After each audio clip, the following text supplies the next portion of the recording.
بسم اللہ الرحمن الرحیم۔ السلام علیکم۔ کیا کبھی آپ نے سوچا ہے کہ جب کوئی انسان اس دنیا سے رخصت ہوتا ہے تو کیا صرف اس کا جسم مٹی میں ملتا ہے یا اس کے ساتھ کچھ اور بھی فنا ہو جاتا ہے؟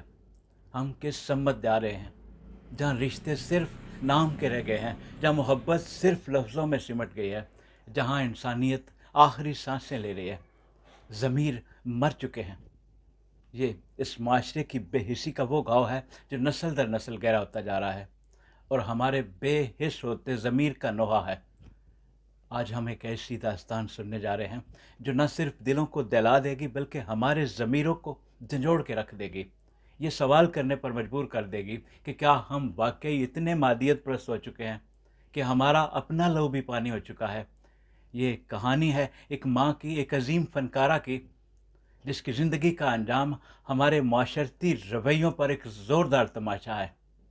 عائشہ آپا، جو کہ کبھی پاکستان کی ایک مشہور ترین اداکاروں میں شمار ہوتی تھی، خالدہ ریاست کی بہن، انہوں نے 1980 کی دہائی میں پورے پاکستان کو اپنے فن سے محصور کیا اور ٹاپ فیورٹ اداکارہ کے طور پر پہچانی گئی۔ ان کی زندگی ایک رنگین تصویر تھی جس میں کامیابی، مقبولیت اور سخاوت کے رنگ نمایاں تھے۔ وہ زندہ دلی اور انسانیت کی مثال تھی۔ کبھی وہ پراڈو گاڑی خود ڈرائیو کرتی، کیک اور مٹھائی لے کر لوگوں کے دروازے پر دستک دیتی، وہ غریبوں کے گھروں میں راشن، وظیفے اور دعائیں بانٹتی تھی۔ ان کی ڈائری میں نادار خاندانوں کے لیے راشن، نقدی، بچوں کی فیسوں اور وظیفوں کا ایک باقاعدہ شیڈول درج تھا۔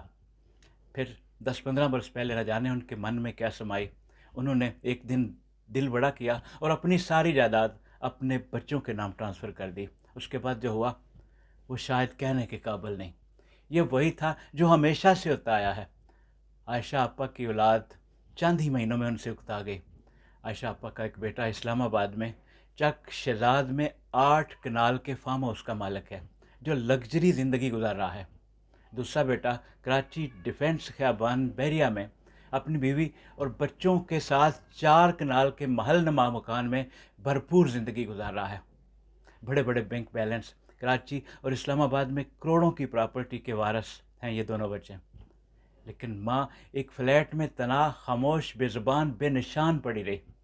عائشہ آپا طلعت حسین صاحب کے سامنے ایک دفعہ زاروں قطار روتے ہوئے کہنے لگی کہ دن میں کئی بار اپنے بچوں کو فون کرتی ہوں مگر وہ فون اٹینڈ نہیں کرتے، کبھی کبھار اٹھا بھی لیں تو صرف اتنا کہتے ہیں کہ 2 منٹ میں کال کرتا ہوں، اور وہ 2 منٹ گھنٹوں، پھر دنوں، پھر مہینوں پر محیط ہو جاتے ہیں۔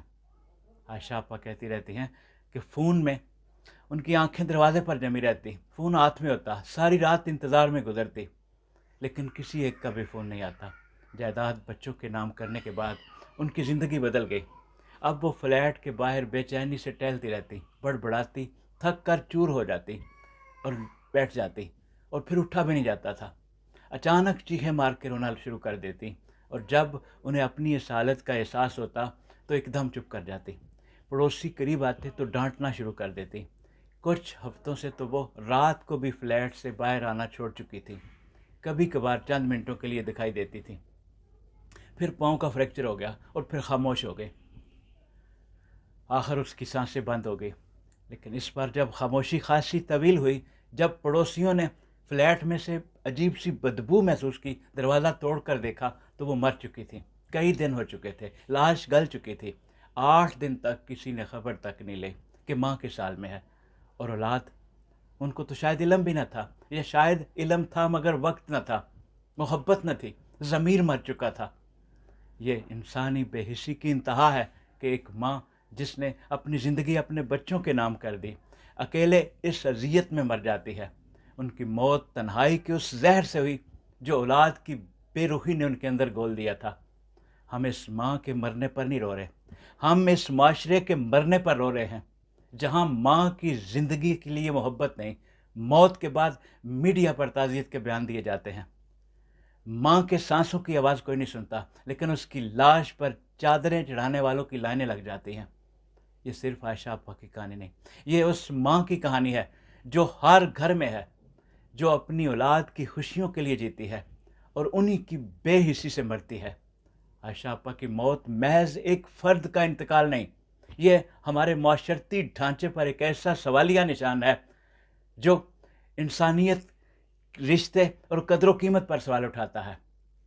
قدر کرنی ہے تو زندگی میں کرو، مرنے کے بعد اس کی قبر پر پھول اور چادریں چڑھانا بے معنی اور بے مقصد ہے۔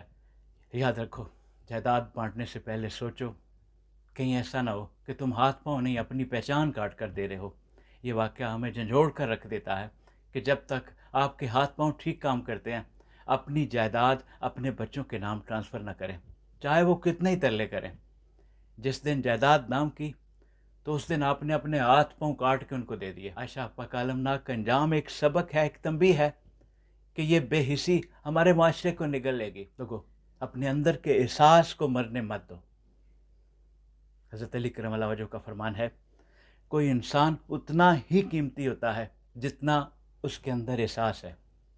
اپنا خیال رکھیے، اپنوں کا خیال رکھیے۔